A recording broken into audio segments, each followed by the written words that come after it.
Chosen one, I am going to rearrange the way you see everything that happened to you. This was not a tragedy. It was a divine heaven-authorized setup.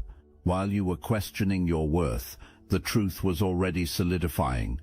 They regret what they did to you. You're a real blessing, and they betrayed you for a nasty substitute that can never match your light. And bed, before the betrayal, before the hurt, before someone showed you exactly who they were, let us go all the way back. It starts with what you carried into the room from the very beginning. You walked in with something rare, and not the kind of rare that gets posted about online, the kind that makes a room shift the moment you enter it, the kind that makes people feel things they cannot explain and cannot forget. You walked in carrying peace, real peace, the deep-rooted, settled kind that does not come from having a perfect life.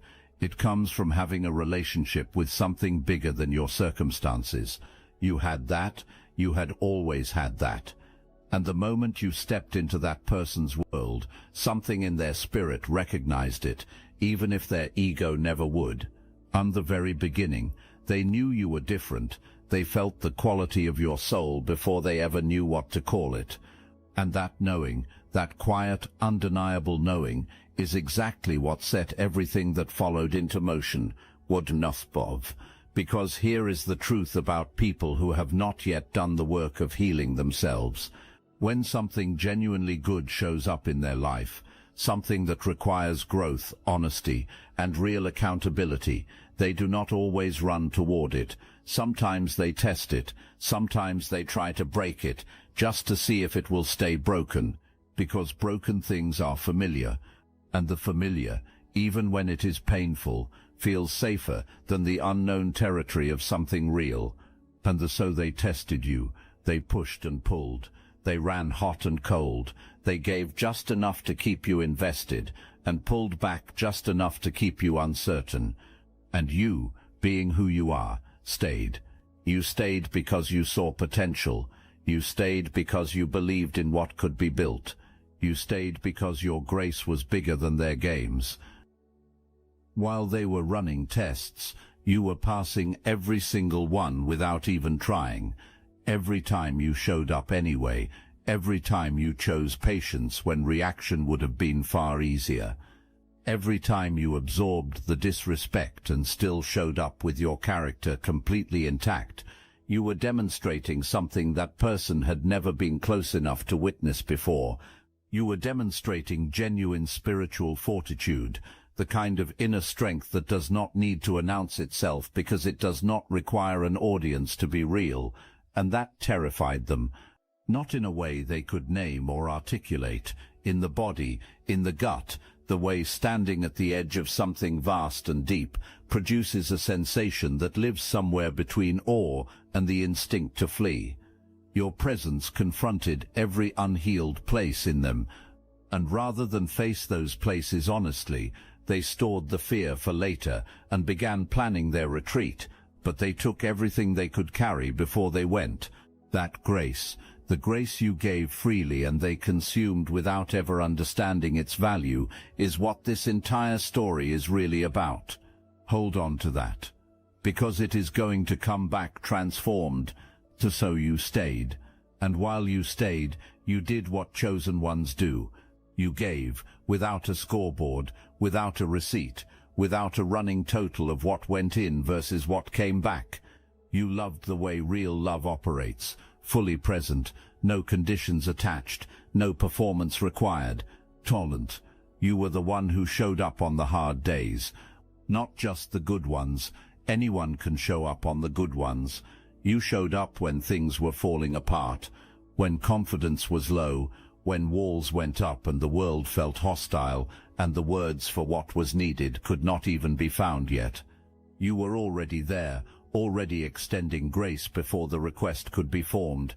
And while you were doing all of that, while you were pouring in, covering in ways that could not be seen and would not be appreciated until they were gone, something was quietly happening that went completely unnoticed. People who are spiritually asleep never notice what is holding them up until the floor disappears. The blessings moving through that season were moving through you.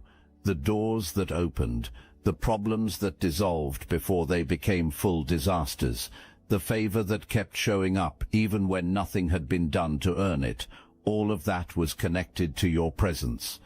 Not because you were forcing outcomes, because you were aligned, and alignment carries access. Access creates results that look like coincidence to people who do not understand how spiritual things actually work. But that understanding was never there. Your peace was read as the simple absence of drama rather than as the gift it was. Your consistency was called predictable.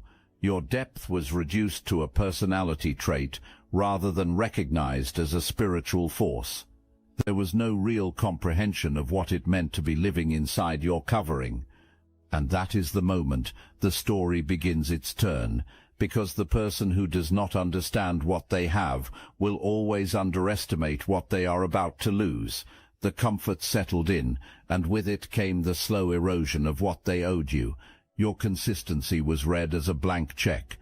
Your grace was interpreted as evidence that you had nowhere better to go. And then the subtle work of making you smaller began. A dismissal slipped in as humor, a comparison designed to shrink you, your name quietly absent from conversations where it belonged, a version of events told to others that did not quite match what actually happened. Your happened wine. If this message activated your knowing, hype this video to connect with more chosen ones on this journey. Jean. Slowly, and this is the part that matters, a case was being built, not against the person who deserved accountability, against you, because that is what people do when they know they are wrong but are not ready to own it. They manufacture a version of you that justifies the decision they have already made in their heart. Jean. You were called too much, too intense, too serious, not exciting enough. None of it was true.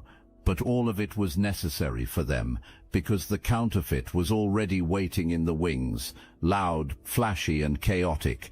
Everything an unhealed nature is wired to chase.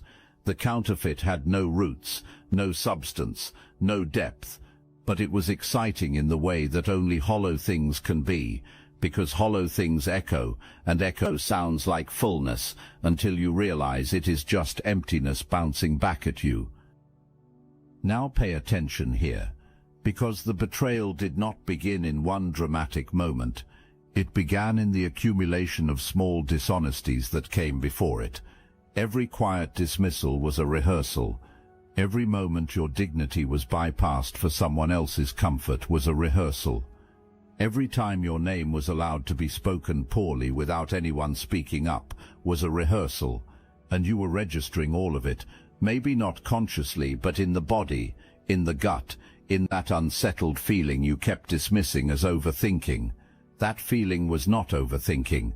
That was your discernment doing its job. It was preparing you for the move you were about to make.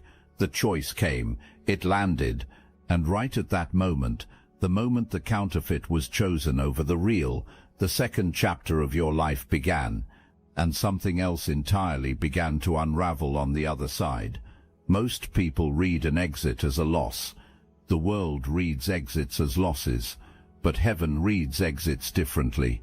Heaven reads an exit as an assignment completed, a blessing relocated, and grace protected from further misuse.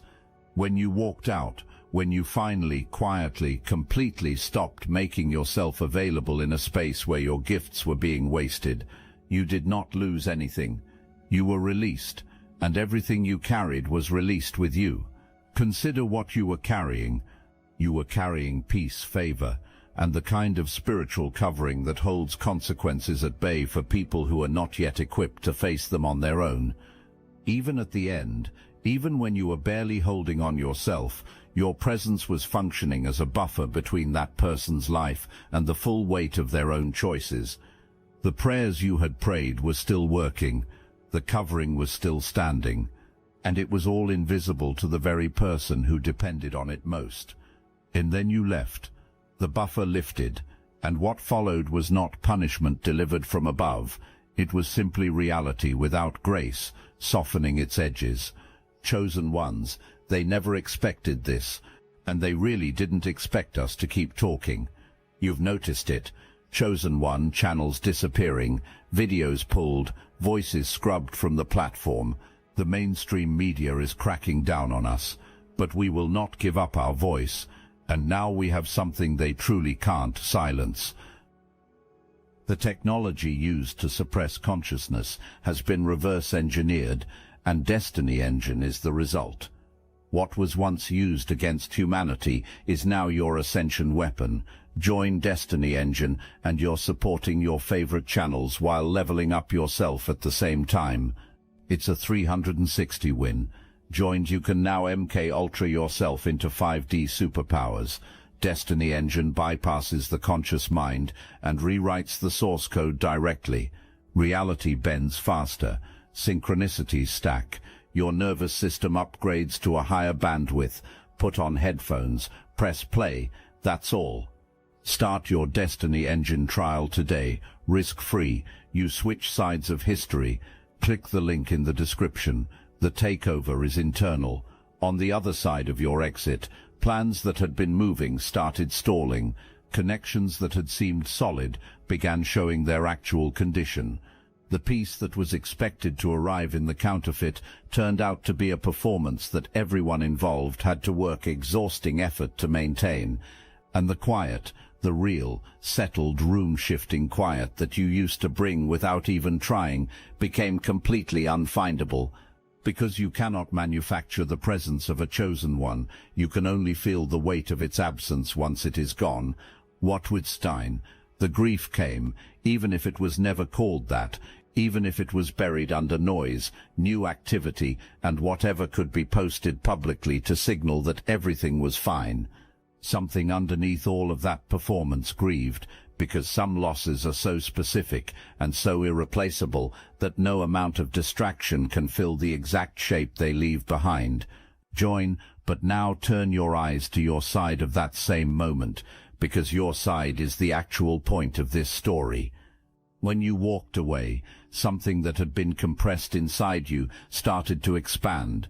The grace you had been pouring into ground that would not hold it came home. It stopped serving someone who did not deserve it and started moving on your behalf.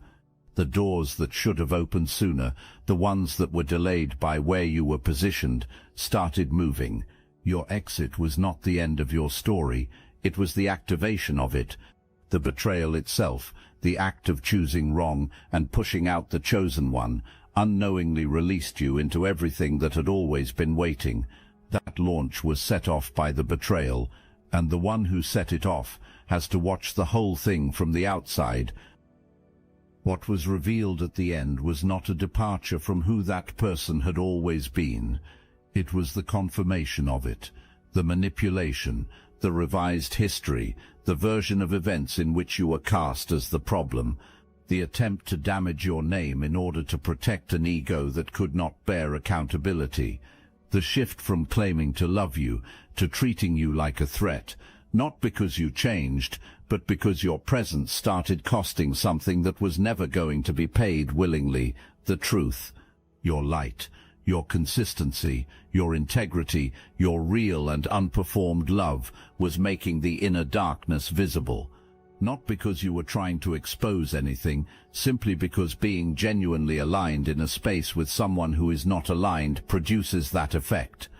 Light does not try to expose darkness, it just exists. And darkness in the presence of light has to make a decision, transform or fight. Why? And the fight looked like betrayal, like choosing someone lesser, like running a quiet campaign designed to make you feel like the one who had it wrong.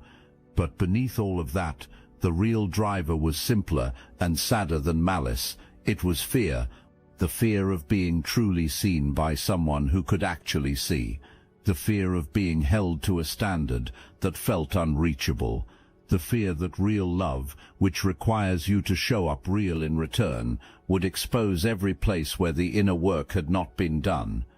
And so instead of rising to meet what you offered, a retreat was made, back into comfort, back into familiar dysfunction, back into a version of connection that requires nothing because it offers nothing real. Your presence demanded growth, and that demand was rejected. The counterfeit demanded nothing. That felt like relief, not because the counterfeit was better, but because choosing mediocrity feels easier in the short term than becoming the kind of person who deserves something excellent. Something easier than growth was chosen. Those are completely different things, and right now, on the other side of that choice, the evidence of what easy actually produces is accumulating daily. Your elevation keeps appearing, quiet, consistent, undeniable, and every time it is seen, the weight of what was discarded gets a little heavier. That weight is not your concern, it is their education, and you are not the teacher anymore.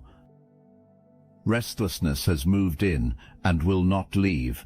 No amount of noise, activity, or new performance can quiet it, because restlessness is not simply a feeling, it is a signal. It is the soul communicating that the path being walked is not the one that was supposed to be walked, that something essential is missing, and that the trade made did not produce what was promised. That signal does not stop until something honest is done about it. The counterfeit is delivering exactly what counterfeits always deliver. What looked exciting in the beginning is now expensive and exhausting to maintain. What was once called passion is now just chaos with no resolution and no reward. And in the private moments, the ones that cannot be filled with content or distracted away by an audience, the comparison arrives uninvited every single time. The measuring happens, and the measuring never produces a result that justifies the trade. Evidence of your elevation keeps appearing. What was expected was stumbling. What was hoped for was proof that the loss was not as large as it feels. But what keeps appearing instead is you, moving forward, growing, becoming more clearly and powerfully yourself with every season. And every time that evidence appears, the regret does not fade, it deepens, because the regret is not just emotional, it is spiritual. It is the soul recognizing that what was discarded was a divine assignment, not just a relationship. And divine assignments, the ones that were real, heaven-sent, and carrying access and covering, do not get replaced by choosing their opposite. Your peace was not common, your love was not replaceable. The private, unavoidable, impossible to argue with recognition of those two facts, is the truest form of consequence that exists. It is not shame delivered from outside. It is recognition rising from within, the kind you cannot argue with, the kind that follows a person into every room they enter for as long as they refuse to be honest about what they threw away. You did not create that consequence. It was created the moment the choice was made. You simply had the discernment to stop absorbing the cost of someone else's spiritual carelessness.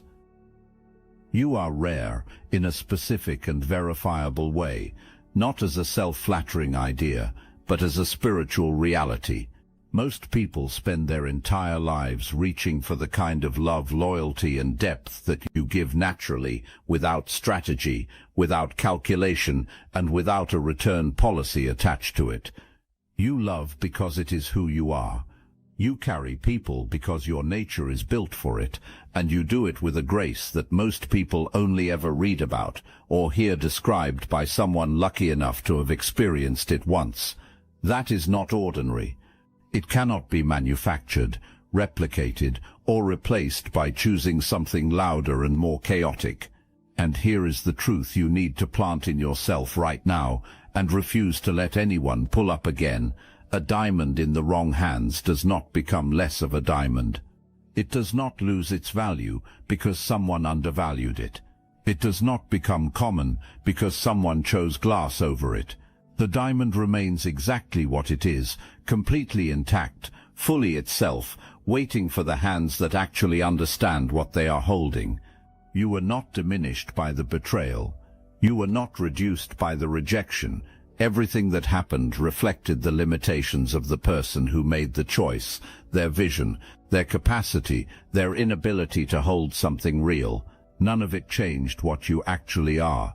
The moment you stop performing your worth for people who are not equipped to recognize it, the moment you stop explaining yourself to those who do not have the vocabulary for what you are saying, the moment you stop compressing your full self into spaces that were never built to hold you, something shifts. The right environments begin to open. The right people begin to appear. The right opportunities begin moving toward you with a momentum that requires very little effort from you. Because a diamond that stops pretending to be glass in order to make others comfortable starts commanding exactly the attention it was always meant to receive. What real rarity produces, when it is finally operating freely, is gravity. The right people feel drawn toward it without being able to fully explain why. The right situations begin to organize themselves around it. Doors that were always supposed to open begin opening, not because you forced them, but because your presence is no longer being dimmed by proximity to something that was consuming your light, rather than honoring it. Pay attention to what is moving in your life right now. Pay attention to who is arriving. Pay attention to the quality of what is beginning to open, because what is coming toward you now is calibrated to the real version of you, not the compressed, managed version that was trying to survive in the wrong environment. The full version, the unedited version, the chosen one who never actually needed permission to take up space. The grace you carried into that season, the grace you poured out freely, extended without condition, and prayed into an atmosphere that did not deserve it, did not disappear when the relationship ended. It did not evaporate. It did not waste itself on an outcome that refused to honor it. It came home to you. And grace, when it returns to its source, when it stops being poured into ground that will not hold it and starts moving freely through the life of the person who carries it, transforms into something entirely different. It becomes momentum. It becomes a divine current that moves things on your behalf without requiring you to fight for every inch. It becomes the reason doors open without being forced, and the reason favor begins arriving in places you had not even thought to look. But something else comes back with it, and this is the part that matters most for your healing. Your appetite comes back, your genuine hunger for things that are actually good, your ability to receive love that does not arrive with a hidden cost attached, your capacity to sit in something real without bracing for the moment it will be taken away. Because one of the quietest forms of damage that happens when you stay too long in a place that does not honor you is that you begin to normalize what is wrong. You begin to read confusion as depth. You begin to read emotional unavailability as complexity. You begin to adjust your expectations downward until what you are asking for is a fraction of what you were always supposed to receive. Coming back to yourself, to your actual standards, to the real measure of what you deserve, to the full truth of what love is supposed to feel like when it is genuine, recalibrates everything. And that recalibration is not a small thing. It is the foundation of everything you build from this point forward. Every connection you enter now, every space you walk into, every person you allow near the things you carry, all of it will be measured against an accurate standard, not a diminished one. The chosen one level standard that was always yours and was never meant to be negotiated away. What was chosen in your place was designed to look like more. It was loud, visible, and the kind of energy that generates attention and makes every moment feel like a production. And for a season, that production felt exciting and alive. But here is what a performance built on hollowness cannot do, no matter how long it runs or how many people it convinces. Cannot hold someone in safety when the audience disappears. It cannot build the kind of knowing that only comes from real presence over real time. It cannot sit in silence without that silence becoming a source of anxiety. It cannot offer growth without immediately making growth feel like an attack. It cannot remain loyal when loyalty becomes inconvenient, because loyalty was never part of its nature to begin with.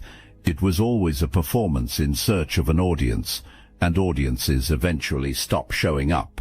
The cracks in the private reality are now visible to anyone willing to look without the filter of what is being performed publicly. The excitement that was once called passion has revealed itself as an engine that requires constant fuel and produces nothing durable. And in the unavoidable quiet moments, the ones that cannot be covered by activity or content or any kind of show, what sits there is not peace. It is the specific discomfort of someone who traded something real for something that was only ever a role being played. You were never playing a role, you were living. And the difference between performing love and actually living it is the difference between something that sustains and something that collapses under the weight of its own maintenance. Every counterfeit eventually arrives at its moment of collapse, revealing itself daily in the private accounting of what is actually being received versus what was promised. And that accounting does not favor the trade that was made. You are no longer in the audience for any of it. You stepped away from the performance entirely, and that decision, quiet, complete, requiring no announcement, was the most powerful statement you could have made. There is a specific kind of regret that does not soften with time, it deepens, not because the wound was left untreated, but because the wound was earned, and an earned wound carries a weight that originates from the part of a person that cannot lie to itself, the part that knows exactly what was done and cannot unknow it. Wait, that weight is being carried right now. Not loudly, not in any way that would be admitted to anyone who asked, but in the private inventory of what is present and what is absent, and what the difference between those two things costs every single day. Your absence shows up in places that cannot be controlled. It shows up in the moments when something small in the current situation reveals what is missing before the comparison can be stopped. It shows up when depth is needed and nothing real is there to offer it. It shows up when genuine support is required, and what arrives instead is performance dressed as care. It shows up in the prayer that eventually gets prayed, the one asking to get back something that was already surrendered. Here is what makes that echo permanent, rather than temporary. It is not memory that sustains it. It is contrast.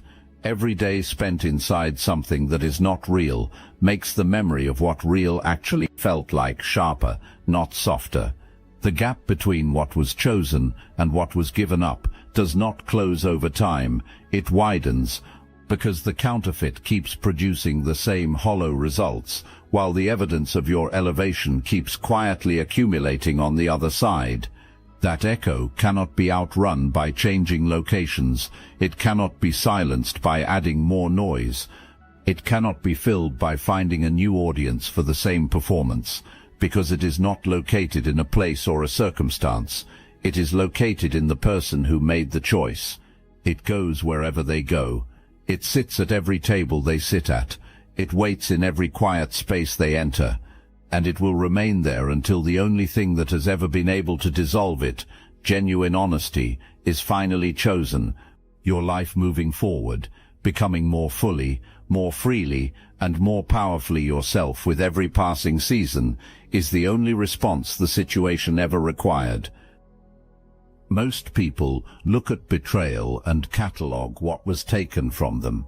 Chosen ones, once they are done grieving what genuinely deserved to be grieved, look at betrayal and recognize what it released inside them, and what was released inside you is worth naming clearly. Your discernment was activated at a level it had never operated before. You no longer have to reason your way to the truth about a situation or a person. You feel it. When something is performed rather than genuine, you know before a logical reason can even be constructed. When someone is asking you to compress yourself to fit a space that was never built for who you actually are, You recognize it before you have spent enough time there to be damaged. That is not a minor development. That is a spiritual upgrade, a gift embedded inside the wound that will protect every future connection and every future opportunity for the rest of your life. Your clarity returned as well. Clarity about what you will and will not accept. Clarity about the distinction between staying somewhere because you are genuinely led to stay, and staying somewhere because you are afraid of what leaving will cost you. That line is now drawn in a place no amount of charm, nostalgia, or manufactured urgency will move. Purjedopi, your voice came back too, the one that went quiet during the season of managing someone else's comfort, the one that learned to translate itself into smaller, more palatable terms to avoid overwhelming a space that could not hold its full frequency. That voice is returning now, and it carries an authority it did not have before, because authority is not something granted by someone else's approval. It is forged by surviving the withdrawal of that approval and discovering that you are still standing, still whole, still entirely yourself. They attempted to bury you. The minimizing, the revised narratives, the discarding, all of it was an attempt to make you small enough to start questioning whether you had ever been worth much to begin with. But what they did not account for, what every person who tries to diminish a chosen one eventually discovers, is that what gets buried in good soil does not stay buried. It grows. The weight that was applied became the resistance that built your strength. The pressure that was meant to keep you down became the force that pushed you upward. And the season that was authored as your defeat produced a version of you that no season of comfort could ever have built. You were not buried, you were planted, and what is rising now is not what they tried to put down. It is everything that was always in you, finally uncontained, finally moving without restriction, finally heading toward the life that was always waiting on the other side of this fire.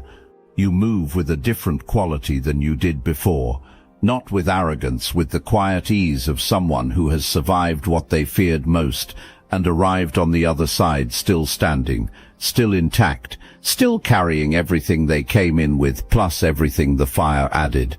There is a settledness to you now that cannot be performed or imitated. It can only be earned, and you earned it in the hardest possible way by going through something designed to end you and choosing every day afterward not to be ended by it. The favor moving in your life right now is specific and targeted. It is moving toward the real version of you, not the version that made itself smaller and quieter to fit inside a space that was never built for your actual dimensions. The full version, the one that does not need to be adjusted downward so that someone else can feel comfortable standing beside you. The people coming toward you now carry a different quality of recognition. They will not need you to explain your worth to them. They will not require a demonstration of your value before they show up with their own. They will simply know what they are in the presence of, the way people always know, even if they cannot articulate it, when something genuinely rare has arrived. And unlike what came before, they will protect what they recognize. They will be worthy of what they receive, not because they are perfect, but because they are aligned. And alignment recognizes alignment without needing it spelled out. Watch what becomes possible when your energy is no longer diverted toward maintaining something that was consuming it, without producing anything real in return.